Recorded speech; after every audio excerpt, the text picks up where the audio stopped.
90.8 megahertz के Pravara community radio शिक्षण विषय सदरात आज तंत्रनिकेतन मधील करिअर याविषयी आपल्याला मार्गदर्शन करण्यासाठी लोकनेते डॉक्टर बाळासाहेब विखे पाटील पद्मभूषण उपाधीने सन्मानित प्रवरा ग्रामीण शिक्षण संस्थेचे पद्मश्री डॉक्टर विठ्ठलराव विखे पाटील तंत्रनिकेतन लोणी येथील प्राध्यापक अविनाश शिरसाट, प्राध्यापक PS काळे, प्राध्यापक अश्विनी खर्डे, प्राध्यापक SC दिघे सर उपस्थित आहेत. तर 10वी आणि 12वीच्या पासआउट झालेल्या विद्यार्थ्यांसाठी तंत्रनिकेतन मधील करिअर संधी या विषयावर आपण बोलणार आहोत. आणि सर्वप्रथम सगळ्या विद्यार्थ्यांना पडलेला प्रश्न की तंत्रनिकेतन म्हणजे काय, तर तंत्रनिकेतन म्हणजे काय आपण जाणून घेणार आहोत अविनाश शिरसाट सरांकडनं. सर, काय सांगाल तंत्रनिकेतन म्हणजे काय? नमस्कार, मी प्राध्यापक अविनाश शिरसाट बोलतो. पद्मश्री डॉक्टर विठ्ठलराव विखे पाटील तंत्रनिकेतन पॉलिटेक्निक इथनं. तर तंत्रनिकेतन हे बेसिकली आपण विचार करतो त्यावेळेस हे तुमचं 10वी नंतर जे तुम्ही शिक्षण घेतात, 12वी नंतर जे शिक्षण घेतात ते डिग्री असतं, इंजिनिअरिंग डिग्री मिळते. 10वी नंतर म्हणतात ते तंत्रनिकेतनमधनं हे डिप्लोमा इंजिनिअरिंग तुम्ही असं बोलतात. तर डिप्लोमा इंजिनिअरिंग आणि डिग्री हे दोन्हीमध्ये फरक एवढाच का 10वी नंतर तुम्ही जे 3 वर्षाचा कोर्स करणार तो डिप्लोमा कोर्स झाला आणि 12वी नंतर तुम्ही घेणार ते डिग्री. तर हा डिग्री कोर्स करताना तुम्हाला इनिशियली जर तुम्ही हा डिप्लोमा कोर्स केला तर पुढची डिग्री तुम्हाला एकदम सोपी जाते, कारण याच्यात डिप्लोमा कोर्समध्ये तंत्रनिकेतनमध्ये जे काय बेसिक्स तुम्हाला शिकायचे असतात इंजिनिअरिंगबद्दल त्याच्याबद्दलचं पूर्णतः ज्ञान तुम्हाला याच्यात अवगत होते. दुसरं असं संस्थेबद्दल सांगायचं म्हटलं तर आपण प्रवरीचा विचार केला तर प्रवरा ही आपली संस्था 1964 साली स्थापन झालेली पद्मश्री डॉक्टर विखे पाटील यांनी स्थापन केलेली आहे. त्यावेळेस पहिल्यांदा PPS प्रवरा पब्लिक स्कूल ही सुरुवात केलेली आहे 1964 साली. आणि त्यानंतर हे छोटंसं रोपटं लावलेलं पद्मश्रींना त्याचा आता वटवृक्ष झालेला आहे. तर आपण बघतो आपले प्रवरा ग्रामीण शिक्षण संस्थेत बरेचसे कॉलेजेस आहे. दरवर्षी जवळजवळ 40 ते 42,000 विद्यार्थी इथनं शिक्षण घेतात. तसेच जवळजवळ 1,00,000 म्हणजे माजी विद्यार्थी ॲल्युमिनी डाटा आपल्याकडं उपलब्ध आहे. तर तंत्रनिकेतनमध्ये प्रवेश घेण्याचा अर्थ असाच का 10वी नंतर जे शॉर्ट टर्म कोर्सेस करता तुम्ही त्याला पर्याय म्हणून आपण एक डिप्लोमा इंजिनियर म्हणून पदवी मिळू शकतो. आणि डिप्लोमा इंजिनिअरिंग पदवी मिळाल्यानंतर तुम्ही सहजासहजी तुम्हाला नोकरी करायची असली तर नोकरीच्या संधी पण भरपूर उपलब्ध आहे. छोटे मोठे तुम्हाला उद्योगधंदे जरी चालू करायचे असले तरी ते या माध्यमातून ह्या शिक्षणाद्वारे तुम्ही करू शकतात. आणि रोजगाराच्या संधीच्या बाबतीत जर विचार केला तर तंत्रनिकेतन हे एक उत्तम पर्याय आहे. तसंच 12वी केल्यानंतर विद्यार्थ्यांना बरेचसे प्रश्न असतात. डिग्रीला जायचं असतं, तेवढे मार्क्स वगैरे मुलांना मिळत नाही. त्याच्यानंतर बरेचसे तुम्हाला एंट्रन्स एक्झाम्स द्यावं लागतात. त्या एंट्रन्स एक्झाम पास होणं, त्याच्यात स्कोअर करणं, चांगलं कॉलेज मिळणं हे सुद्धा फार कटकटीचं असतं. तर त्याकरता सोपा उपाय म्हणजे डिप्लोमा करू शकता तुम्ही. डिप्लोमा केल्यानंतर 3 वर्षात तुमचा कोर्स पूर्ण होतो. 3 वर्षात तुम्हाला रोजगार मिळू शकतो. 100% प्लेसमेंट इथं तंत्रनिकेतनमध्ये तुम्हाला मिळू शकतं. कॅम्पस इंटरव्ह्यू इथं अरेंज केलेलं राहतं आणि तिथूनच तुम्हाला त्यातली नोकऱ्या वगैरे मिळू शकतात. तसेच पुढील शिक्षण घ्यायचं असेल तर पुढील शिक्षणासाठी सुद्धा आपल्या संस्थेत बरेचशा अभ्यासक्रम आहे. पुढे तुम्ही डिग्री करू शकता, डिग्रीनंतर मास्टर्स करू शकता आणि आता इथून पुढं थोडं आपलं PhD सुद्धा आपल्याकडं डॉक्टरेटचे सुद्धा अभ्यासक्रम चालू करणार आहे. तर माझी विनंती सर्वांना आहे की तंत्रनिकेतन ज्यांना इंजिनिअरिंगकडे ओढ आहे ज्या विद्यार्थ्यांना, त्या विद्यार्थ्यांनी प्रथमतः पॉलिटेक्निक किंवा तंत्रनिकेतनमध्ये डिप्लोमा करावा आणि डिप्लोमानंतर पुढील करिअर त्यांना डिग्रीचं वगैरे करायचं असलं ते करू शकतं किंवा ह्या डिप्लोमाच्या बेसवर सुद्धा त्यांना भरपूर रोजगार संधी आणि उद्योगधंदा करण्यास वाव मिळेल. नक्कीच प्रवरेत प्रवेश का अशा प्रत्येक विद्यार्थ्यांच्या मनात असलेला प्रश्न, तर प्रवरा शिक्षण संस्थेमध्ये प्रवेशच का करावा असं विद्यार्थ्यांना वाटत असतं. काय सांगाल सर? प्रवरीचं हे आपण बघितलं तर ही ग्रामीण भागात सुरू झालेली पहिली संस्था पद्मश्रींनी विखे चालू चालू केलेली आहे. तंत्रनिकेतनबद्दल बोलायचं म्हटलं तर आपलं तंत्रनिकेतन 1981 साली सुरू झालेलं आहे. तर हे प्रथम महाराष्ट्रातील पहिलं विना अनुदानित तत्त्वावर चालू झालेलं पॉलिटेक्निक कॉलेज आहे. सुरुवातीला आपल्याला इथे ह्या तंत्रनिकेतनमध्ये फक्त 3 ब्रांचेस होत्या, 3 कोर्सेस होतात, सिव्हिल, मेकॅनिकल आणि इलेक्ट्रॉनिक्स. त्यानंतर कालांतराने सध्याच्या परिस्थितीत आपल्याकडे 7 कोर्सेस आहे. त्याच्यामध्ये सिव्हिल इंजिनिअरिंग आहे, केमिकल इंजिनिअरिंग आहे, मेकॅनिकल इंजिनिअरिंग आहे, cloud computing and big data आहे, मॅकॅट्रॉनिक्स एक नवीन ब्रांच चालू केलेली आहे आपले. असे 7 ब्रांचेस आहे आणि विद्यार्थी संख्या आपल्याकडे जवळजवळ दरवर्षी 450 विद्यार्थी संख्या असते. तर ह्या सर्व ब्रांचेस जे कोर्सेस आहे ते एकदम चांगले कोर्सेस आहे. आपल्याकडे जे काही शिकवणारी फॅकल्टीज वगैरे अवेलेबल आहे कॉलेजमध्ये ते एकदम अनुभवी फॅकल्टीज इथं आपल्याला कॉलेजमध्ये अवेलेबल आहे. तसेच आपल्या जे बाकी लॅबोरेटरीज कॉलेजने प्रोव्हाईड केलेले आहे. जे काही MSBTचे प्रॅक्टिकल्स वगैरे जे काही कॅरी करायतात ते सर्व प्रॅक्टिकल्स वगैरे आपल्या लॅबोरेटरीमध्ये आपण इथे परफॉर्म करू शकतो आणि विद्यार्थ्यांना त्यापासून बरेचसे ज्ञान मिळते. तसेच स्पोर्ट्स फॅसिलिटीजचा विचार केला तर स्पोर्ट्सचे सुद्धा आपल्याकडे सर्व सर्व डिस्ट्रिक्ट लेवल, स्टेट लेवल किंवा नॅशनल लेवलचे सुद्धा स्पोर्ट्सचे आपल्या इथं इव्हेंट्स घेतले जातात आणि त्याचे ग्राउंड्ससुद्धा आपल्या परिसरात म्हणजे आपल्या कॉलेजमध्ये, संस्थेमध्ये उपलब्ध आहे. अशा प्रकारचे बऱ्याचशा सुविधा आपण इथे पुरवतो आणि त्यामुळे इथल्या तंत्रनिकेतनमध्ये ॲडमिशन मुलांनी घ्यावे. नक्कीच विद्यार्थ्यांच्या मनात असलेल्या प्रश्नाचे उत्तर तुम्ही दिले आणि हे विद्यार्थ्यांना कळालं असेल. आज आपण केमिकल ब्रांचविषयी आपण बोलणार आहोत. तर प्राध्यापक PS काळे सर, काय सांगाल केमिकल म्हणजे काय? सर्वप्रथम मी असं सांगू इच्छितो की केमिकल आणि केमिस्ट्री हा एक बऱ्याच पालकांच्या आणि विद्यार्थ्यांच्या मध्ये एक थोडासा त्यांचा एक संभ्रम असतो की बऱ्याचशा वेळेस केमिकलला ते केमिस्ट्री म्हणून समजतात आणि केमिस्ट्रीला ते केमिकल्स इंजिनियर म्हणून समजतात. ज्यावेळेस विद्यार्थी ॲडमिशनला येतात आणि ज्यावेळेस पालक इन्क्वायरी करतात की त्यांना एक थोडासा संभ्रम झालेला असतो की केमिकल इंजिनिअरिंग म्हणजे काय. आता केमिकल इंजिनिअरिंग जर आपण पाहिलं तर जे प्रयोगशाळेत आपण जे काही केमिकल्स म्हणजे जे रिॲक्शन्स करतो, अभिक्रिया करतो, त्या वापरून व्यावसायिक स्तरावर, व्यावसायिक स्तर हा महत्त्वाचा असतो की व्यावसायिक स्तरावर पर्यावरणपूरक, सुरक्षित व किफायतशीररित्या केमिकलची निर्मिती केली जाते.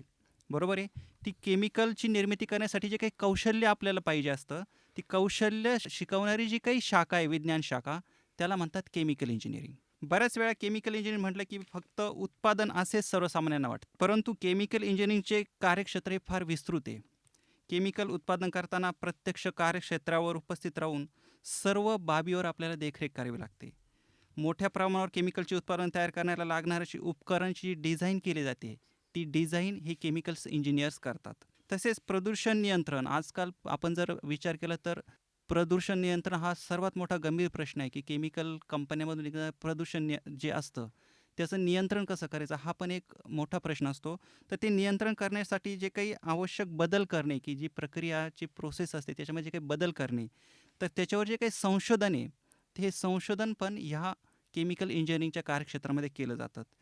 नवीन प्रकल्प जर आपल्याला कोणता उभारायचा असेल तर ते उभारण्यासाठी आपण ज्याला कमिशनिंग हा शब्द वापरतो, कमिशनिंग आपल्या इंजिनिअरिंग लँग्वेजमध्ये, तर कमिशनिंगचं जे काही काम असतं ते सुद्धा आपले केमिकल्स इंजिनिअरची तिथे आपल्याला आवश्यकता असते. तसेच आर्थिक व व्यावसायिक स्तरावर आपल्याला काही त्यांची आखणी करायची असेल, बोलणी करायची असेल, काही सल्लागार संस्थेमध्ये आपल्याला त्यांचं हे करायचं असेल तर तिथे पण केमिकल्स इंजिनियर्सची आपल्याला गरज पडते.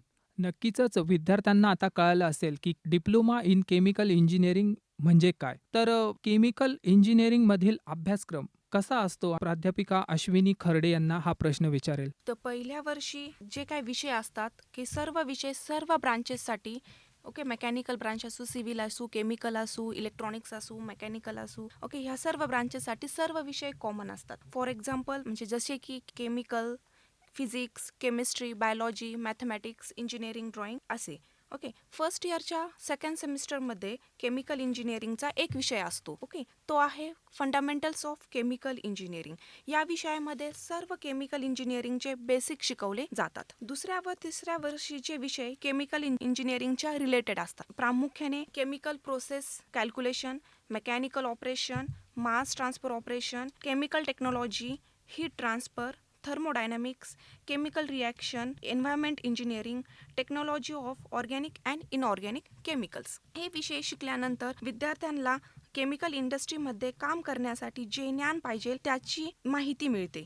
त्याचबरोबर दुसऱ्या व तिसऱ्या वर्षाच्या विद्यार्थ्यांना थेअरी विषयांबरोबर प्रॅक्टिकलही करावे लागतात. प्रॅक्टिकलमुळे वेगवेगळ्या प्रकारचे केमिकल हँडलिंग व वेगवेगळ्या प्रकारचे मशीन्स कसे व कुठे वापरले याचे ज्ञान प्राप्त होते, त्याबद्दल शिकायला मिळतं.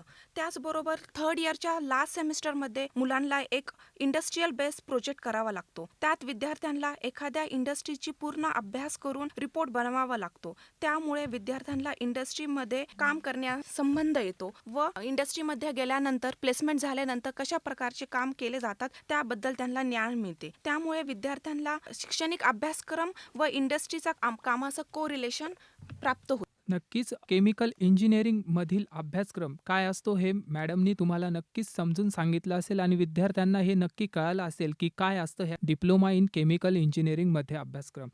त्यानंतर डिप्लोमा इन केमिकल इंजिनिअरिंग केल्यानंतर विद्यार्थ्यांच्या मनात असलेला एकच प्रश्न की इंजिनिअरिंगचे कार्यक्षेत्र आणि करिअर संधी काय काय उपलब्ध आहेत, तर याविषयी मी PS काळे सरांना विचारणार आहे. धन्यवाद सर, की खूप छान प्रश्न विचारला तुम्ही. की आज आपण कोणत्याही विद्यार्थ्यांना जर कोणतीही करिअर संधी पाहिजे असेल तर त्यांचा पहिला प्रश्न असतो की आपण हा कोर्स केल्यानंतर किंवा ही जर ब्रँच निवडल्यानंतर आपण कुठे कुठे काम करू शकतो. हा प्रत्येकाच्या मनातला असणारा एक प्रश्न आहे. जर आपण पाहिलं तर केमिकल क्षेत्र हे खूप फार विस्तृत क्षेत्र आहे. यात केमिकल व त्याच्या असणारे तत्सम उद्योग त्याच्यामध्ये येतात. जसं मेक इन इंडियानुसार आपण पाहिलेले की आज 26 निवडलेले क्षेत्र आहे. आज मेक इन इंडिया अंडर आज 26 क्षेत्र आहे. त्यापैकी केमिकल इंजिनियर 8 क्षेत्रामध्ये काम करू शकतो. साधारणतः आपण पाहिलं तर पेट्रोकेमिकल्स आहे, पेट्रोलियम पदार्थ आहे, जसं की पेट्रोल आहे, डिझेल आहे, नैसर्गिक वायू आहे, LPG आहे, CNG आहे. आपण पाहिलं कीटकनाशक, तणनाशक, मिश्र खतं, रंग, म्हणजे जर शेतीविषयक जर आपण पाहिलं तर हे जे उद्योग येतात की कीटकनाशक, तणनाशक, मिश्र खत, रंग, रंगनिर्मिती करणारे कारखाने, वस्त्रोद्योग, कागद निर्मिती, अन्न प्रक्रिया. आज फूड प्रोसेसिंगला आपण पाहतो की किती मोठं डिमांड आहे, की ते पण आपल्या केमिकलच्या कार्यक्षेत्रामध्ये येतं आहे. त्याच्यानंतर पेय निर्मिती करणारे उद्योग, औषध निर्माण क्षेत्र, की आज आपण पाहिलं की करोनाच्या काळामध्ये औषध निर्माण क्षेत्राचं कार्य खूप भरीव कार्य केलेलं आहे त्यांनी. आणि तिथे सर्वात जास्त जी गरज पडली ती केमिकल्स इंजिनिअरिंगची पडलेली आहे, बरोबर. त्याच्यानंतर प्लास्टिक अँड पॉलिमर्स, नंतर दारुगोळा निर्माण करणारे जे कारखाने, जे काही सरकारी कारखाने असतात ते, जे सिमेंट व बांधकाम उद्योगात लागणारे जे काही केमिकल्स आहे, सौंदर्य प्रसाधन आहे, स्टील निर्मिती उद्योग आहे, वॉटर ट्रीटमेंट प्लॅन्ट्स आहे, इथेनॉल. आज इथेनॉल आपण पाहतो की पेट्रोलमध्ये इथेनॉलचं 10% जे आपल्याला मिश्रण करायचं की इथेनॉल निर्मितीसाठी खूप आजकाल प्रयत्न चालू आहे. इथेनॉल निर्मितीसाठी असणारे जे उद्योग आहे, खनिज पदार्थापासून धातू निर्मिती आहे, वैद्यकीय व औद्योगिक क्षेत्राला लागणारे गॅस, समुद्र पाण्यापासून मिळणारे मीठ, बरोबर. तर असे सर्व जे काही एकूण 80,000 प्रकारचे केमिकल्स भारतात असे तयार केले जातात. जर आपण यादी जर पाहिली तर खूप मोठी यादी आहे. असे 80,000 प्रकारचे टोटल केमिकल्स भारतात तयार केले जातात. जर आपण पाहिलं तर 11 प्रकारच्या सेवा या केमिकल्स इंजिनियर देऊ शकतात. त्यामुळे केमिकल्स इंजिनियर फक्त कारखान्यात उभे राहून काम करण्याचे उत्पादन नाही, असे होत नाही. तर वेगवेगळ्या पण याच्यामध्ये आपण स्वयंरोजगाराच्या पण आपण संधी आहे, डिझाईन पण करू शकतो. अशा प्रकारे वेगवेगळ्या कार्यक्षेत्रामध्ये आपण काम करू शकतो. एकंदरीतच करिअरच्या संधी याविषयी खूप छान मार्गदर्शन सर तुम्ही केलं. आणि यानंतर विद्यार्थ्यांच्या मनात अजून एक असा प्रश्न निर्माण झाला असेल की या विभागाची वैशिष्ट्ये काय काय काय आहे या विभागात. जर केमिकल विभागाची म्हणजे जर आमच्या डिपार्टमेंटची जर आपण वैशिष्ट्ये जर पाहिली तर हा पूर्ण जो स्टाफ्स आहे हा कमीत कमी 10 वर्षापेक्षा जास्त, म्हणजे कमीत कमी 12 वर्ष एक्सपिरियन्स असणारा स्टाफ इथे त्यांचा एक्सपिरियन्स आहे, की 10 वर्ष प्लस एक्सपिरियन्स असणारा सर्व स्टाफ्स आहे. त्याच्यानंतर सर्वोत्कृष्ट प्रयोगशाळा आहे, की जी लागतं आपल्याला. आपण ज्यावेळेस कंपनीमध्ये ज्यावेळेस काम करतो, परंतु त्याचे जे काही प्रॅक्टिकल्स केले जातात, ते प्रॅक्टिकलचे जे काही प्रयोगशाळा आपण ज्याला म्हणतो, ते प्रॅक्टिकलचे प्रयोगशाळा ह्या खूप व्यवस्थित आमच्या इथे हे केल्या जातात. त्याच्यानंतर मागील 3 वर्षापासून शैक्षणिक आपलं जे काही इव्हॅल्युएशन होतं, की त्याच्यामध्ये सर्वोत्कृष्ट पुरस्कार प्राप्त झालेले आपल्याला MSBTकडून. प्लेसमेंटचा जर विचार केला, म्हणजे सर्वात मोठी गोष्ट विद्यार्थ्यांच्या निगडीत जर असेल तर ती प्लेसमेंट असते. आणि मला सांगण्याचा अत्यंत आनंद वाटतो की आमच्या विभागाची 100% प्लेसमेंट आहे.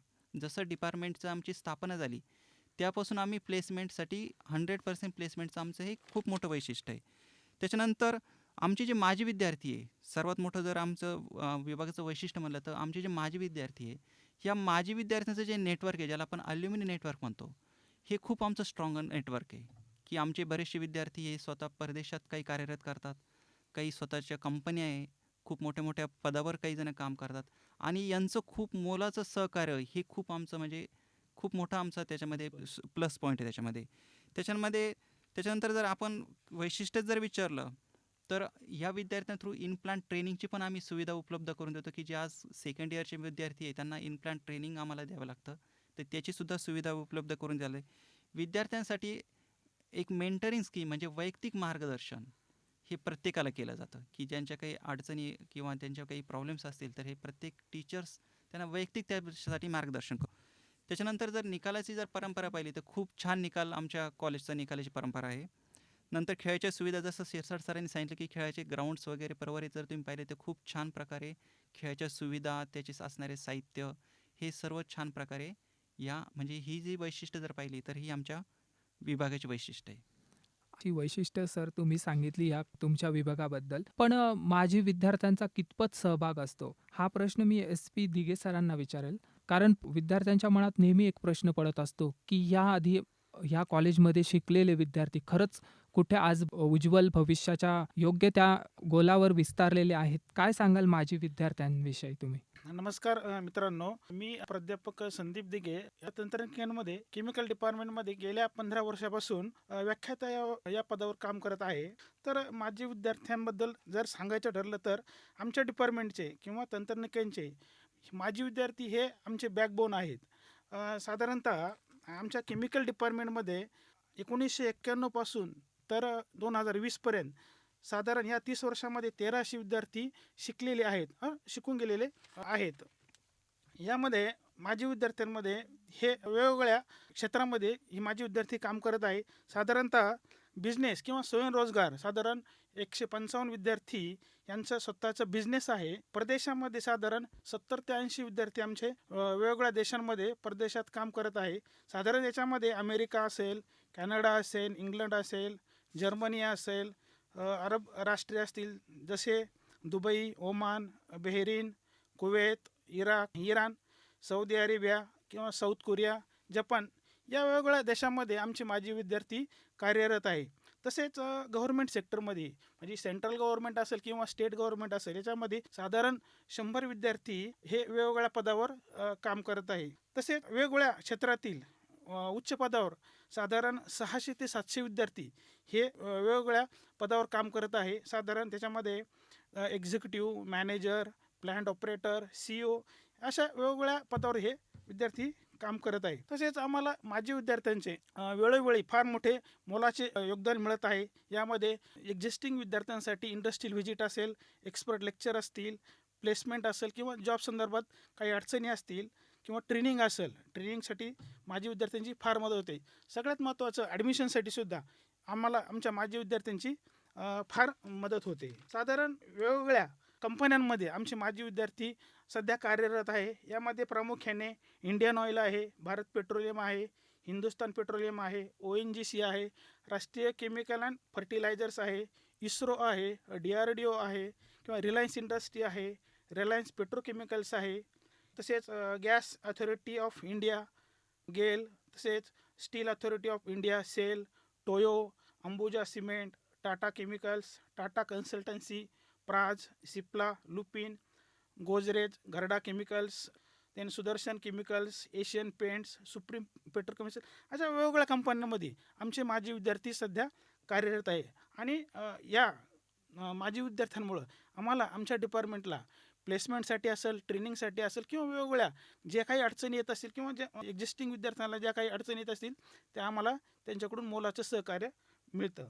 सर तुम्ही अतिशय महत्त्वाची माहिती विद्यार्थ्यांना दिली आणि प्रवेश प्रक्रियेबद्दल काय सांगाल काळे सर?